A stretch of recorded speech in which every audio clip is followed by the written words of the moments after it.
Hello, everybody. You're listening to the Evil Tower podcast. This is an episode brought to you by French Today. What's French Today? Why? It's audiobooks. You can learn French from wherever you are in the world, and best of all, you can get a discount 10% off if you use the code frenchtoday.com/earful8. Go and check that out. I'll talk more about that at the end of the episode. I'll also read out a bit of Gmail at the end of the episode. The emails have been flying in at an unheard of rate. It's all pretty weird, isn't it, when you think about it? Here's me sitting in Paris, and I know that out there are thousands of you listening all over the world. A bit of pressure on me, isn't it? A bit of pressure to make a good episode, but don't worry. We've got a great episode today. We have Anne Ditmeyer coming in, and we talked about a strange phenomenon when Paris is closed for the August. Paris closed. It's like tumbleweeds going down the middle of the street if you're walking around. If you're a tourist and you're thinking to come to Paris, August is equally a brilliant and a terrible time to visit. A lot of the things are closed, which might ruin some of your plans as a tourist.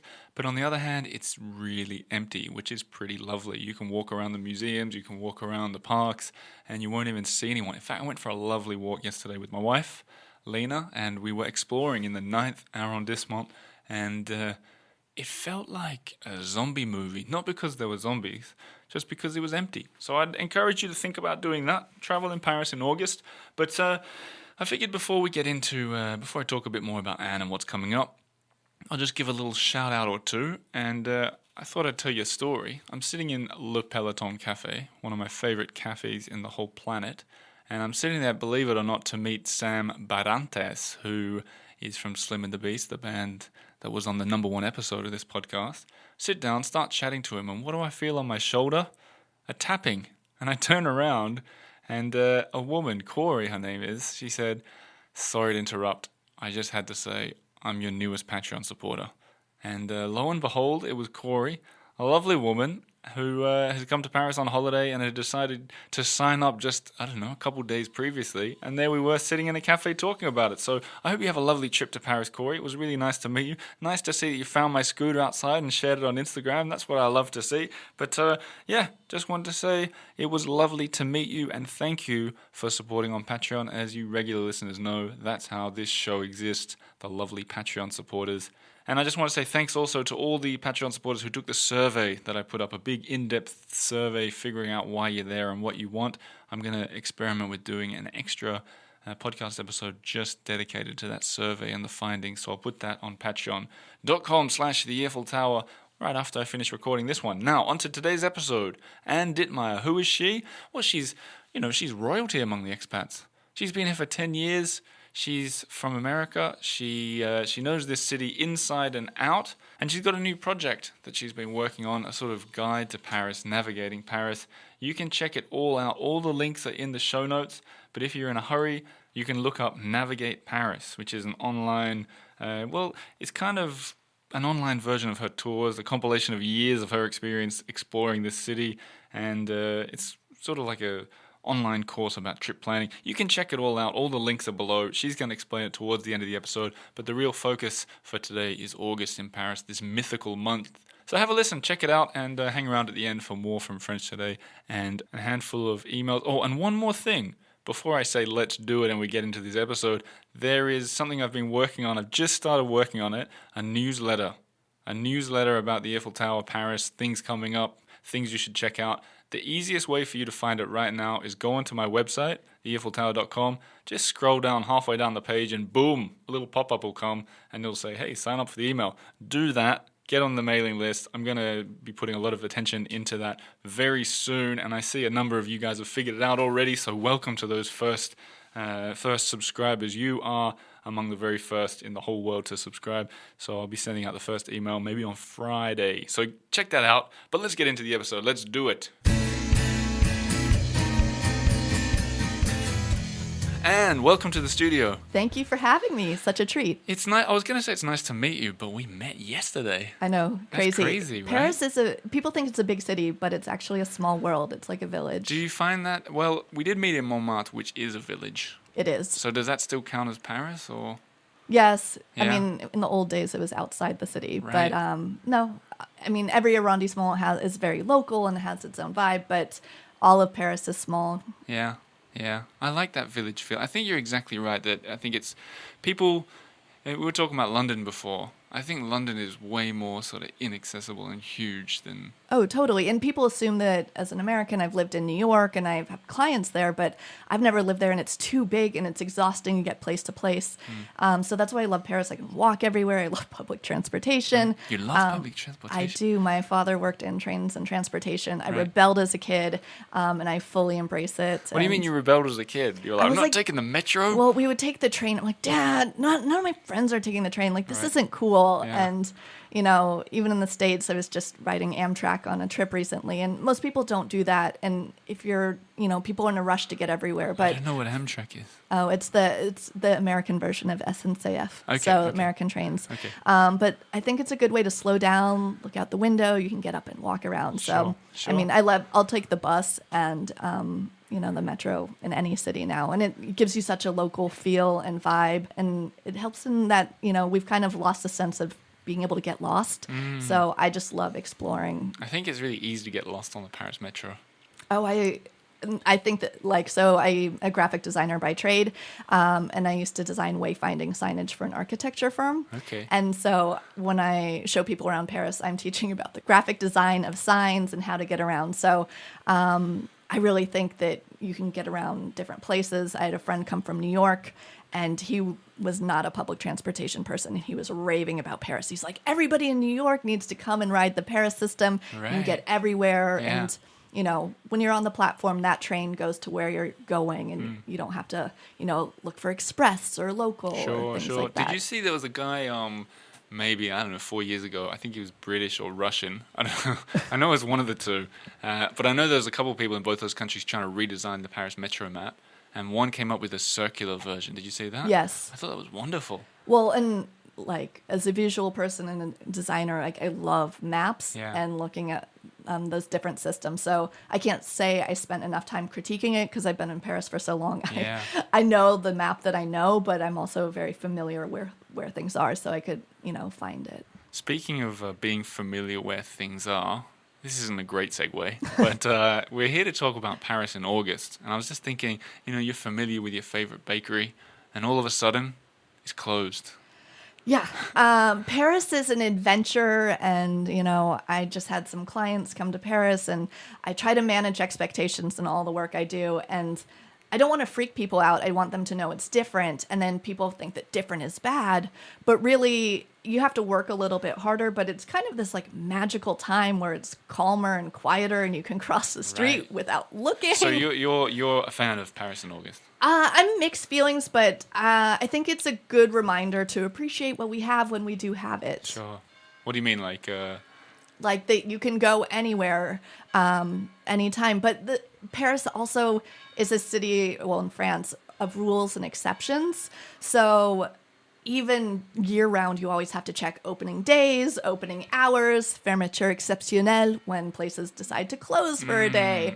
And so it's always a bit of a game. But in Paris in August, it's very typical for a restaurant or a boulangerie or a shop to close for 3 or even 4 weeks. Sure, like they don't hesitate on the long closure, right? No, and some of it is because when the local scene leaves, you know, their clientele leaves, so there are fewer people to buy. But then, you know, around the tourist monuments and everything, places are open. And over time, because I've been here for 10 years now, I've seen more and more open. But one of my local streets, to like a boulangerie, or no, it's a boucherie, a butcher, and a fromagerie with the cheese. Both of them are closed completely and gutting and renovating. Right. And then 3 other places are closed. Yikes. So the typical like market food street is, you know, you're gonna go to the supermarket. Doesn't have all the charm. Oh my. Yeah, so it's harder to support some of the independent places. Sure.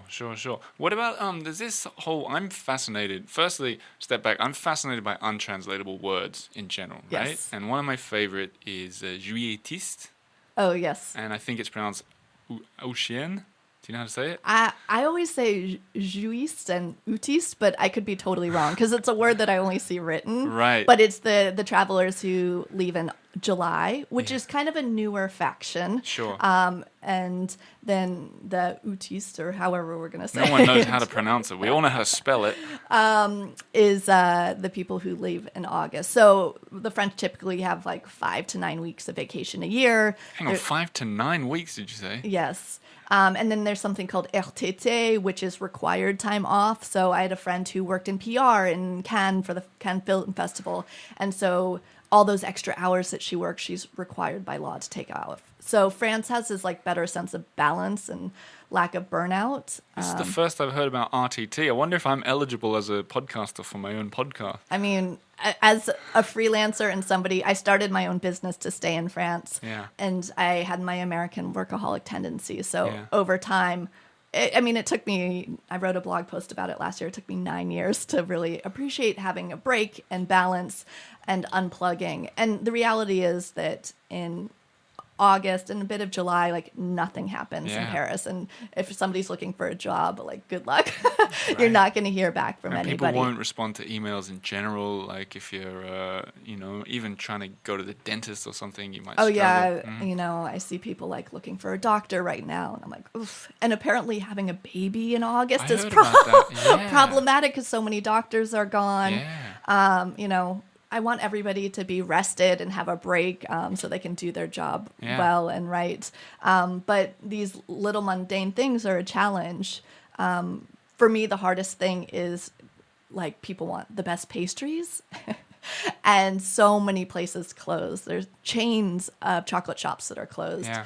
Papalini is my favorite choux pastries. Is that the one, like there's one of them on Rue des Martyrs? Yes. Yeah, okay. Yeah, so they're cream puffs with So like good. colored tops. They're so good. And only in summer do they have the fraise, the strawberry flavor. It's mascarpone with like chunks of strawberry. And I'm like, you can like see me salivating as I... Yeah, you're salivating all over the table. Exactly. As I talk about it. So I had friends in town. I was like, oh, I want to get these. And to find the opening hours, I checked their website. It's not open. Then I checked Facebook, and I don't think it was listed. Checked Instagram, not listed. They'd put it on Instagram stories, which thankfully they had the foresight to save it to a highlight. Sure. So it stays, and so you can check it.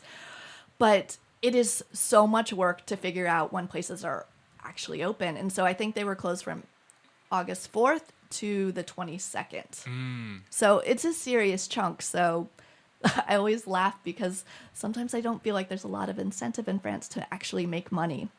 It does seem like that, right? When you think about it, especially for a place like that where surely a lot of tourists would be coming in and they'd still have customers during the August break, right? Yeah. No, it's so mysterious, and salaries are already lower here. But, there's this appreciation of balance and everything. So I do find over time more places have been open, like on Rue Montegray, which is a great market street in the second arrondissement. It used to be my favorite street in Paris until I found Rue des Abbesses. Well, Rue Montegray has become more popular over time just as people hear about it. So on weekends, it's kind of really annoying how crowded it is. Yeah. But you have the oldest patisserie in Paris, Strower. Yeah. And they're open all summer, so that's exciting. And you have Fou de Patisserie, which is kind of a concept shop that invites different pastry chefs to sell their stuff there. And so they were open yesterday. Right. I assume they're open all month. But the other caveat of Paris is nobody puts signs up in advance of when they're closing. Right. So I guess they assume Parisians stick to their neighborhood and they have a rapport and a relationship with the vendors. But as an expat, I'm all over the city and in every arrondissement all the time. And so I have to work a lot harder to find this information. And it was something David Leibovitz said years ago on a panel where... Shout out to David Leibovitz. Yeah. Maybe he's listening. Hey, David. Hey, David. But in France, people don't volunteer information. And as soon as he said that, I had this like aha moment. I was like, that is so true. So the same goes for these, when shops are closed. Like, it's almost they expect us to know telepathically if they're open or closed. Interesting. And so it's never listed in advance or on the website. Like, as a creative type, I would think put a banner on the homepage or a pop-up or something, but it is so hard to find. I mean, already websites, it's so hard to find the contact information and phone number and address, but this is next level. So what does it mean that they don't volunteer information? Like, you always have to ask them if you want to know something like that, more or less? Yeah, it's there. It's not really thinking. I had done a lot of work in UX or user experience design, which is thinking about the customer or user's perspective. But this is just France going about their things, typical ways. So oftentimes I find that I have to keep asking the question in different ways to get the answer I want. Yeah. The same goes with bureaucracy. They don't tell you, oh, by the way, you could need this form. Sure. It's, oh, well, you didn't ask for that form, so I've come across that. Yeah. There was a story floating around on the BBC in recent days about the French people saying yes and no. Did you see that one? I saw it, but I haven't read it yet. I started reading it, but it seemed like a really good one. It was about the idea that often they'll say no first and can be convinced to a yes rather than saying yes first and then having to backtrack on that to no. Yeah, and that makes sense because bureaucratically, I feel like probably in the U.S., it's a clearer yes or no. Can you live in this country, get your visa? But here it often depends on the fonctionnaire and who you get. And that's how expats bond. We all have these stories. They're not always the happiest stories, but my friend Jenny always jokes. She's like, Anne, I know you love France, but you love a challenge. So for me, it's this game of understanding a different culture and how to navigate it and get around. And one of those adventures is that don't always volunteer information. Interesting. I think there's I think as I've lived here for longer, I'm getting to know when a no means a yes as well. Mm-hmm. So a while ago, my wife started selling her shoes in the Printemps department store, which is cool and exciting. That's awesome. And she wanted to bring them on the first delivery by hand. She was so excited. She wanted to bring them in, right? So she gets, which is totally stupid because you can't bring boxes that are all wrapped up into a department store unannounced. It could have been anything. So she tries and they go, you can't do this. You have to go to the back door. So we went to the back door. I was helping carrying them. And we get to the back door and the guy doesn't say, no, it's absolutely forbidden. He sort of went, oh, no, you can't do that. And I was like, he's not saying no. He's saying, and eventually we could bring him in because there was this sense that it wasn't, when they say absolutely no, there's no chance you're ever going to be able to do this, then and you just go, okay, I'll give up. But when there's that little sort of hesitation. Yeah. So, and like compared to an American mentality, the French don't really talk to strangers and it's much more closed off. So I did a project a couple years ago where I was like, oh, talk to strangers. So my new thing is to kind of get past that uncomfortable zone and, just, try to get in and push through or negotiate. And so same with that security guard, it's kind of, making it a little bit of a game because you can get really frustrated very fast. Yeah. But one of my other rules is to set low expectations. Sure. So when something works out, it's like amazing. Yeah. I have the same. When I do admin stuff, I purposely say to myself, you're not gonna get this. It's not going to happen because there's something you don't know. And then when they say, hey, you don't have form A to Z, I go, yeah, of course. Yeah. Of course I no, don't have and I switched my internet this summer, and it was one of the worst experiences ever. And I was like, this is why I didn't change it earlier. Yeah. And I had high expectations, and that's where I went wrong. What internet which company did you use? I had ADSL with SFR Yeah. and then switched to fiber with free, but in my apartment, I think I have walls made of steel because it's like slow and it drops, and so... I'm in the same situation, but the other way around. I'm with free, and I want to call them up and just say, you have the worst internet. I just want to say, I think a French person would call them up and say, this isn't the Middle Ages, your internet's, just... I think people also just accept, oh, c'est comme ça. That's what it is. Yeah. And it's frustrating. And again, the customer service, like I joke that I can call my bank in the US. It's USAA, which is amazing. And if I'm having a bad day, I can call my bank and ask them n'importe quoi, just ask them something. And they'll make me feel great about myself. And that just doesn't happen in France. And, there are other great things about France, but it's just one of those realities. That's true. And do you think August is one of the great things in France? Or are you more like, some people go, I love Paris in August. Wouldn't change it for the world. I do kind of love it because it's quieter. I know more people in Paris than any city in the world, so it's always a bit overwhelming. I'm an introvert, so like to see everybody. So I end up being able to like connect more with people in August who are around because we're really committed. Yeah. It feels like a community feel where people are less in a rush and slowing down so you can have a nice conversation. I feel like you're more likely to talk to a stranger. You might try a different coffee shop because your regular place is closed. Yeah, these are all good. These are all like good advantages of. Yeah. I found that I start seeing. I often am here, so I guess I'm a juilletiste or however the heck you pronounce it. But I find from that very first August that you end up hanging out with people who you maybe don't know so well. Right? So Yeah. like second or third tier friends. And then you send out a text one day, you're like, hey, anyone want to go to the bar or whatever? No one responds. Or they all say, yeah, I'm in Greece, I'm in Sweden, whatever. Yeah. And then you're a second tier, and then you end up hanging out. And then they're the only person in town, so you go, well, let's go to the bar tomorrow or whatever. And then you end up befriending someone. And sometimes it can just be an August friendship and that fizzles out again. And sometimes it can lead to, I don't know. Yeah, no, it can be super nice like that. And there's so many people in Paris that I would be like really great friends with elsewhere in the world, but Paris moves slower than some cities, but there's always something to do and keeping up, and it can get exhausting. So I know I need some downtime, but I love just being able to stroll and walk in Paris. Like the downside to Paris in August, if you are only here to see the major sites, they are crazy. It's a crazy town. Apparently the Louvre has timed entries right now because they moved the Mona Lisa. It's completely nuts. It's timed entry for the Louvre itself. I believe for the Louvre itself. And so normally you can get the museum pass, and that has you bypass the lines at major museums, including the Louvre, except right now. So again, here's the exceptions we have in Paris. So do you think Paris should have an asterisk at the end of the word Paris because there's so many exceptions? Oh, yes. It should be called Paris. Is it asterisk or asterisk? Asterisk. Well, no, now you're confusing it with the French cartoon, certainly the Viking am. figure. Asterisk.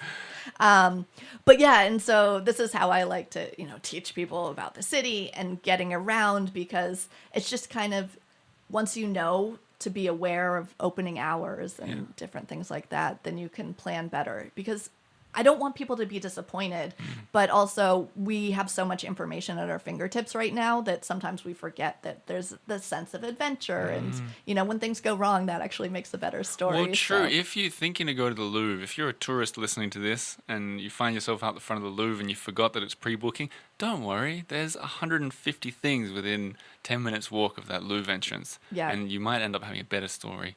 Yeah. So many people, like, I love the major sites, but so many people feel like they have to go see the Louvre and Notre Dame and Sacre-Cœur, which I love them all, but I think it's important to think beyond that. Sure. I know you talked to Emma Jacobs about her book of littler museums. Which I went to the Jacquemart-André Museum for the first time the other day. Great. And I think that's one of the museums that's open on Christmas Day. Really? When Christmas does not fall on the holiday. So again, There's that's an the caveat right there.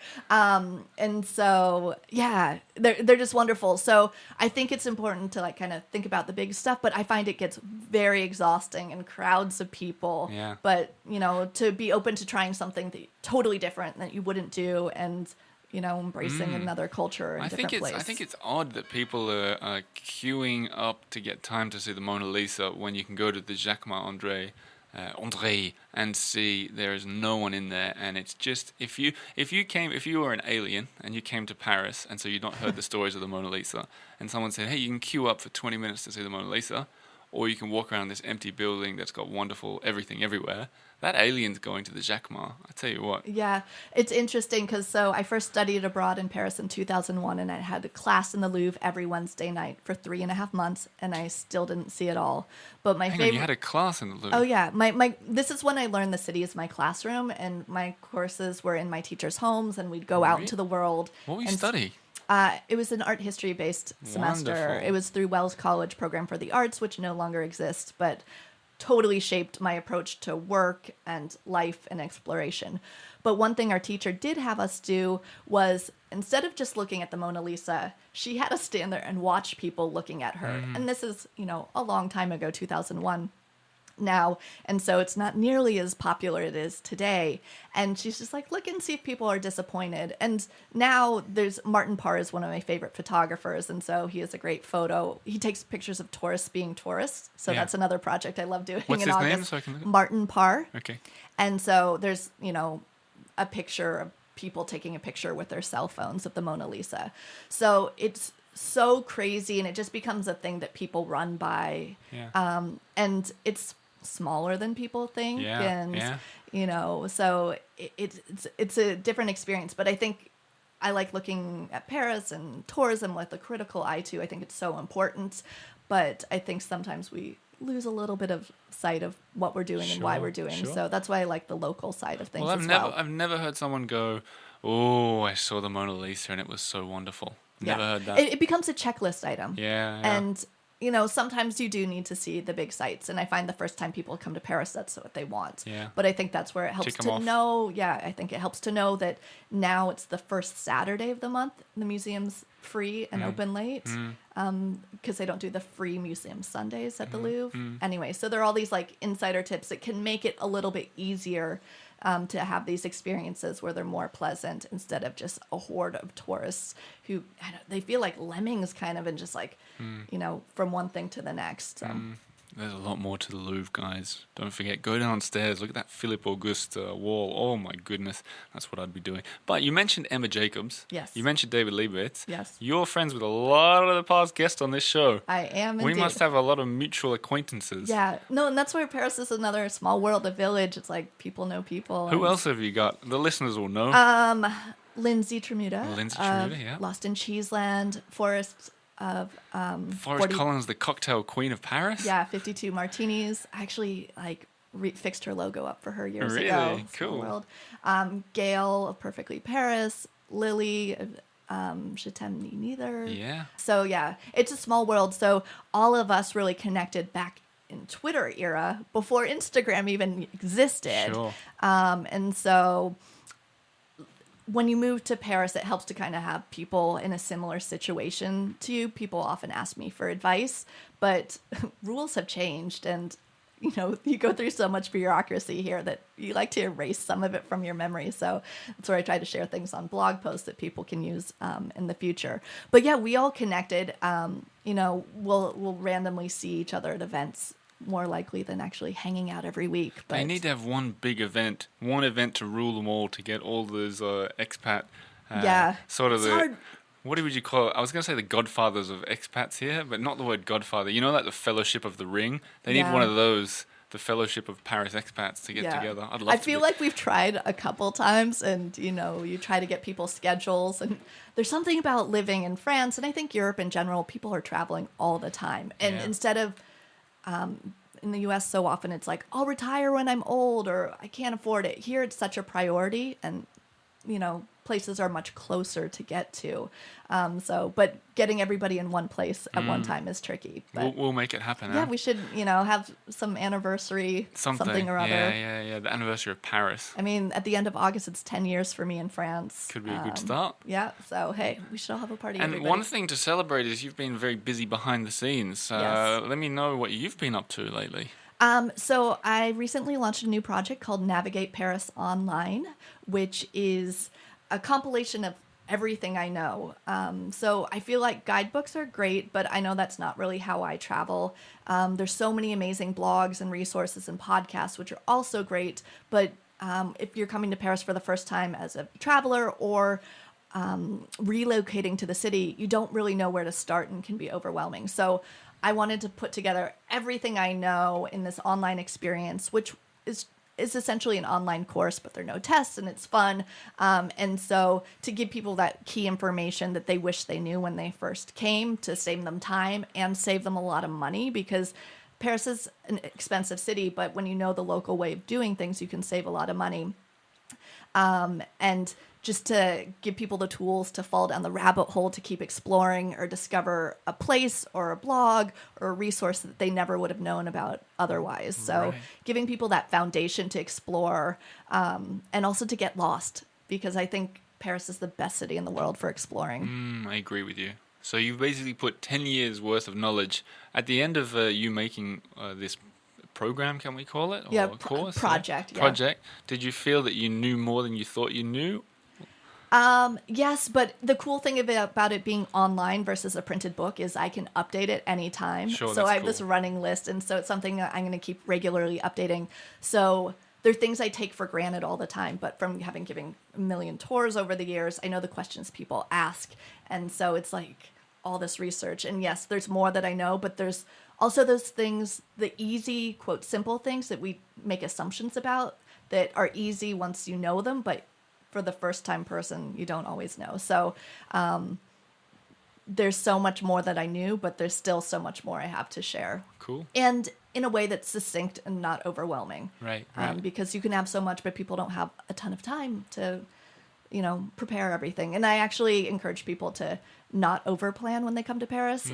I had friends come on their honeymoon with a spreadsheet, and it made my head spin. Yeah. And I think it's easy to travel here and be more exhausted. But my goal when I travel is to not come home more exhausted than when I left. For sure, I agree. To kind of travel smarter, both in that way of like getting beyond the major sites, but also traveling like a local. And it's so French to sit at a cafe and people watch. And Yeah, guys, don't do a spreadsheet that's full, otherwise you're going to miss stuff. 100% agree. So where do we find this? So navigateparisonline.com, and everything is also linked through my blog, Pret-a-Voyager. Pret-a-Voyager.com. Which, yes, it technically has dashes. At some point, I'm going to do the Don't redirect. worry, everybody. As you all know, it's all going to be in the show notes and on the site, theeiffeltower.com. But you knew that already. Anne, it's been wonderful chatting to you. It's such a treat for me. I'm so glad we finally had an excuse to chat. Absolutely, and I hope that it happens again soon. Me too. Okay, thank you. Thank you. So there you have it. Anne Ditmeyer, what a lovely woman. Lovely to have her in the studio. Maybe we'll get that fellowship of the expats meetup happening one day. If so, I'll try and bring a video camera and show you guys behind the scenes. But what I figured before we get into French today, I would read out a few emails. First things first, thank you to everyone who emails into the show. There are too many now to read out. There are literally too many. You might think I'm exaggerating, but there are many too many. If you want to have a chance of having your email read out, you should follow those kind of tips that I typically say. Tell me where you're listening. Put a question in there because it gives me something to address, and try and make me laugh. That's the formula for a really good email. But I just figured I'd read a few. First, the one from Carla, who has signed up as a member. And she said, look, it's my way to say thank you because I truly value what you contribute to my week and my prison experience. I had a pretty hard couple of days, but being able to listen to your podcast is a happy moment, and it makes me realize over and over why I wanted to move to Paris. So thank you, Oliver. I hope to see you and Lena soon. She's done it. She's moved to Paris. You guys might remember I read out one of Carla's emails way back when she was talking about moving to Paris. So congratulations to you for coming. Thanks for being a member, and you got it. There's going to be an event soon, and I'll see you at that. More info shortly. So I'll whip through a couple more emails. So I got this one from Frank, and he says, "Hey Oliver, I loved visiting Marie Antoinette's hameau on one of my visits to Paris and the vicinity. It brought back memories." That's Frank referring to a recent episode where I talked about going to Versailles the other day. And he says, here's a tidbit about her that's not widespread. Oh, here we go. He says, there's a village near my city of Scranton in Wyalusing, PA. I wonder what that is. Is that Philadelphia? Pennsylvania? Hint, no one outside of America knows the state shortenings. Let's say Pennsylvania. There's a village near my city of Scranton in Pennsylvania called Azilum, Azilum. It was a village built in a bend of the Susquehanna River. God, this is a hard email to pronounce. Susquehanna River, to accommodate Marie Antoinette and her family had she been able to escape during the Revolution. One of the buildings was called the Grand Maison, and it was specifically for her. Imagine that.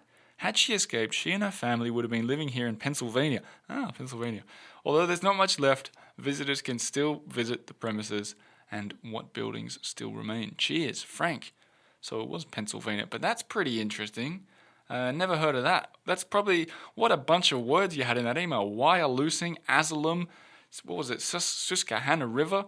Well, that's really cool though, Frank. Thanks for sending that in. Anyone that lives in Pennsylvania, go and check it out. A little bit of France over there. Intriguing, thank you. How about this one? Caroline Giles. She says, I'm a huge, in capitals, a huge fan of your podcast. I'm planning a trip to Paris with my boyfriend the week after Christmas this year. We think you should plan an earful event in Paris for New Year's Eve.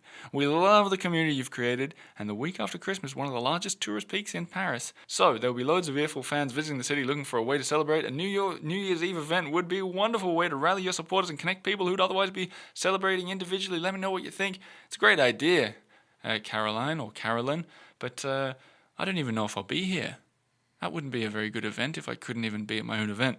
I don't think I'm going to do that, but for anyone that's in town, check out Caroline. She wants to have an event. Could be something for other people, but I don't think I'm going to organize that. Who knows? I might even be down in Australia for Christmas. And if I do that, it might be time to have an earful event in Melbourne or Sydney. That could be fun. See if you can convince me. All right, another email from Melody. Been listening since September 2018. Whoa, that's a long time. And since I had a job that required an hour-long commute every day. So your podcast keep me sane while I'm stuck in traffic.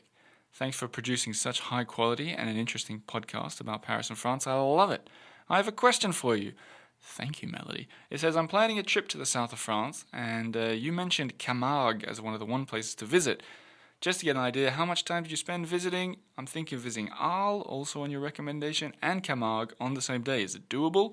Thanks again. Keep up the great words. Listening from San Francisco. Well, Melody, she's referring to the honeymoon season. I feel like a lot of listeners weren't around back then. But if you were, you might remember I went to a beautiful national park called Camargue, where wild white horses and pink flamingos run free. In terms of visiting, I scooted through it. I think the top speed you're allowed to do through there is like 40, 50 kilometers an hour anyway. So you can get through one end to the other in a couple of hours, and you could easily do that and feel satisfied. I think half a day would do the trip. Same with Arles. So a day trip, absolutely manageable. But why not give yourself 2 days, Melody? You'll enjoy it more. Now, last one here from Nolene. I like this one. She says, Hi, Oliver. What a surprise I had in the early hours of Sunday morning, 3 a.m. in Perth, to hear you chatting with Rod Quinn on our local ABC radio station. Insomnia sometimes has its advantages. Nolene. Well, I didn't even really announce that, but I did. I do a semi-regular spot on Australia's ABC radio overnights. The host Rod Quinn calls me up and he wants to know what's going on with the Eiffel Tower in Paris. I think he's a fan of the show. So for you other insomniacs in Australia, keep your ear on national radio, because you might just hear me tuning in or chiming in even from Paris. But there you go. There's a little taste of the emails from this week. I'm going to get on to French Today, the sponsor of this show. And I was meant to record an episode with Camille, who any regular listeners will remember very clearly from her regular episodes. But guess what? She's very sick. She can't even talk. You might have even seen her sort of addressing that on social media lately. So we're discussing maybe I'm going to do an episode with her husband, who's the other half of the company, French Today. But who knows? I'm going to have to figure that out very soon. But that's not the point. The point is French Today. They do audio books. They teach you French. And it's the voice of Camille that you'll hear when you're learning. But what I usually do, and I've been doing all year, is I give you a little snippet or a little tidbit from the audio books to show you the kind of things they teach and the kind of things that I'm learning. So today I figured I'd go back to the beginning, as I happen to know that a lot of listeners to this very show, the Eiffel Tower, are beginner French lessons. And I figured I'd teach you something, or I'd go through something from the book that's pretty basic, but I think a lot of people maybe struggle with. It's in Un Mois Paris Level 1 in Chapter 4, Point 4, Let me introduce you to. And it's this whole idea of when you're meeting a friend or an acquaintance with someone you don't know, you'll need to introduce them. And how do you do that? And how do you say nice to meet you the proper way? So here's what happens. If let's imagine I'm introducing you guys to my wife, Lena. The easiest way to do it is to say, you know the word voilà? You might have heard that. Voilà. You say that, and then you put their name. So you'd say, voilà, Lena. Or voici, Lena. There's two ways you can do that. The other way you can say is, je te présente, Lena. Or je vous présente, Lena. Let me introduce you to. Here is. So, je te présente is when you're talking to your friends or your family, the sort of informal way. Je vous présente, Lena. Lina, je te présente. I'm listening to Camille in my ear as we go. Je vous présente. Je vous présente. So the key is with when you're listening to Camille stuff is you repeat. That's what I do. You put it in your ear. You walk down in the metro like an idiot and you're just repeating everything. So after your introduction, the person you introduce to will often reply enchanté. That's the really common one. But they might just say ravi. And then de faire votre connaissance, which is sort of the full way to say very pleased to meet you. So, enchanté de faire ta connaissance, ravi de faire votre connaissance. Camille writes here, most people just go straight to bonjour or comment allez-vous, like how are you? But this is quite formal. So here, let me go over it one more time. I'm going to repeat it from Camille. Enchanté de faire votre connaissance. So really pleased to meet you when you're being formal. Enchanté de faire ta connaissance. Ravi de faire votre connaissance. Ravi de faire ta connaissance. There you go. There's my little tiny tip. That's me repeating directly after her. It was a really easy one today, but I realized that I never say that stuff. When I meet someone, I just say enchanté. That's the best you're going to get from me. But this week, I'm going to try and say the whole thing. Especially, I play basketball tonight on Mondays. I'm going to do it. If I meet someone new, or I'll just go and try and meet someone new, and I'll say, enchanté de faire ta connaissance. That's my goal. I'm going to do it. I challenge you to do it as well. Check out FrenchToday.com/earful8. 8 for August. We're in August. Can you believe it? We're in August already. Paris is empty. I'm going to go and stroll those empty streets. As for you, you're going to subscribe to this podcast. You're going to tell your friends about it, and you're going to think about signing up on Patreon. I hope you do. See you on the other side. New episode on Thursday. And I've already recorded it, but I'm not going to tell you what it is. Have a lovely week.